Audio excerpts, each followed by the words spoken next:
Lalu, apa sih karakteristik yang dimiliki oleh persekutuan? Nah, di sini istilah pemilik modal di persekutuan disebut dengan sekutu. Sedangkan istilah pemilik modal di perseroan itu dinamakan investor. Sehingga pada saat pembahasan persekutuan ini atau firma, kita akan menyebutnya itu sekutu atau sama dengan investor. Tapi jangan samakan investor. Tapi tidak berarti bahwa investor itu merupakan pemilik modal di persekutuan karena investor itu tidak berlaku di pembahasan persekutuan. Investor hanya adanya di perseroan karena investor itu kan pemegang saham, sedangkan di persekutuan tidak ada saham yang dibagikan. Yang pertama dari karakteristik persekutuan yaitu perjanjian yang disepakati antar sekutu pada saat pembentukan si persekutuan tersebut.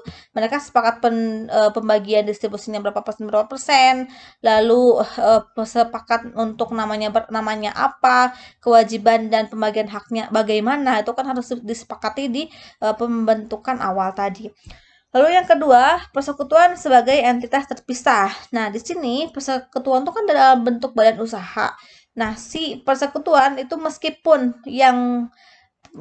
modalnya berasal dari pemilik modal atau sekutu, segala transaksi yang terjadi di persekutuan tidak boleh dikaitkan dengan dengan pencatatan yang ada di sekutu. Contohnya apa? Si Anissa itu sekutu yang mendirikan perusahaan mie ayam. Lalu si Aulia juga sama. Anissa ini memiliki usahanya selain mie ayam di Batagor juga.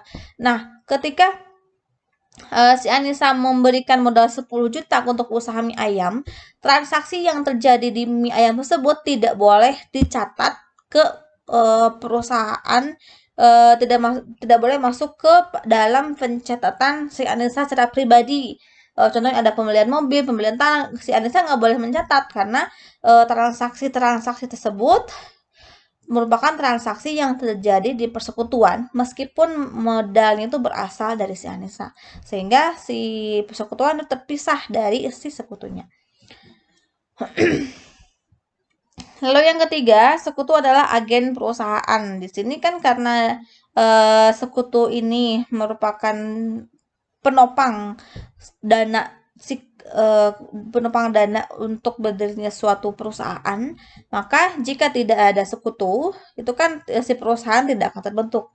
Maka di sisi lain, sekutu juga bisa dikatakan sebagai agen. Lalu yang keempat, kewajiban sekutu adalah kewajiban bersama. Nah, ini kewajiban yang harus dipenuhi pada saat si persekutuan terbentuk. Nah, kewajibannya apa? Kewajibannya adalah memberikan modal. Atau contoh lain, ketika si perusahaan tersebut mengalami kerugian, maka kewajiban sekutulah yang harus menanggung kerugian tersebut. Lalu yang kelima, hak dan kewajiban sekutu. Selain si sekutu memiliki kewajiban, sekutu juga boleh berhak mendapatkan hak dia. Contohnya berupa apa? Berupa bagi hasil yang diperoleh oleh persekutuan tersebut di akhir periode. Otomatis ada hak yang harus diperoleh oleh sekutu. Lalu yang selanjutnya, kepentingan sekutu yang dapat dialihkan dalam persekutuan. Seperti yang tadi dijelaskan ya pada saat di awal, bahwa jika ada salah kejadian di luar kesepakatan yang di awal, contohnya ada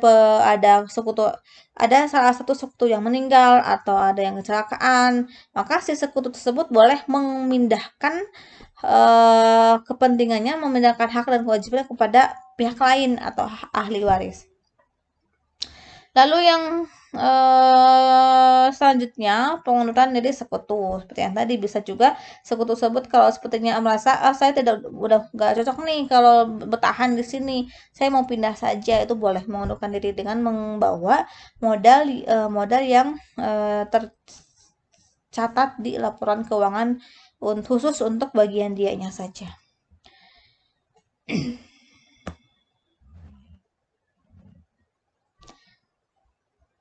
Nah, untuk jenis-jenis persekutuan, ada 3 jenis persekutuan. Yang pertama, persekutuan terbatas.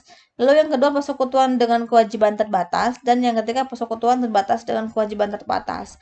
Contohnya apa?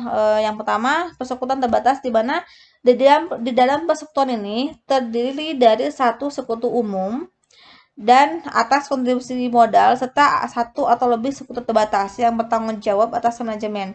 Contohnya seperti apa? Kita lihat ilustrasinya.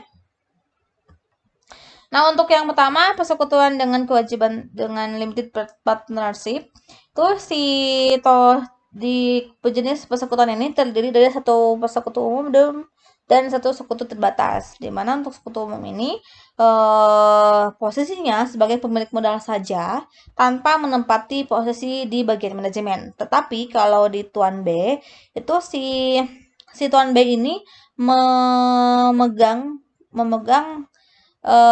punya tanggung jawabnya dalam mengoperasikan si persekutuannya, tapi dia tidak memberikan modal. Jadi dia berkontribusi dengan keahlian yang dimiliki.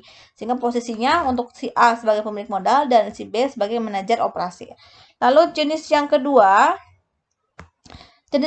tuh persekutuan dengan kewajiban terbatas, di mana tidak ada sekutu umum atau sekutu terbatas. Dan kewajiban dan hak yang diperoleh serta diserahkan oleh kedua belah pihak itu sama.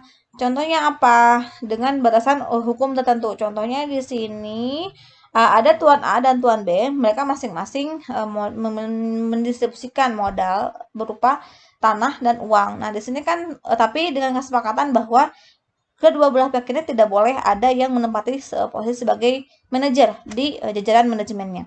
Sehingga si dua sekutu ini hanya memiliki hak dan kewajiban yang sama dengan batasan hukum tertentu. Karena di sini yang Tuan A menyerahkan modal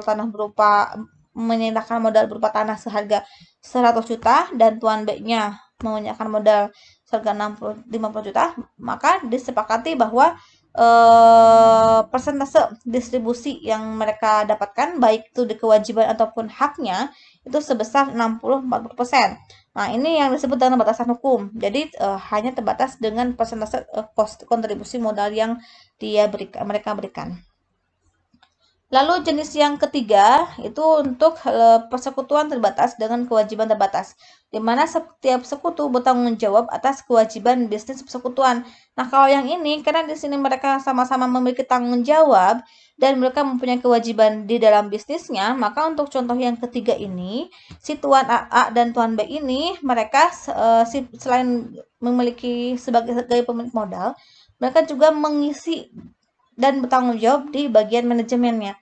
Si tuan A bisa saja di manajer keuangan dan tuan B sebagai manajer operasi, sehingga mereka kewajibannya sama dan haknya juga sama. Kewajibannya apa? Kewajiban untuk melaksanakan tugas masing-masing sesuai dengan job desk-nya. Lalu haknya apa? Haknya memperoleh gaji, sehingga di yang ke contoh jenis persekutuan yang ketiga ini mereka berhak mendapatkan bagi hasil dari keuntungan atau kerugiannya, dan mereka juga berhak atas perolehan gaji di setiap bulannya.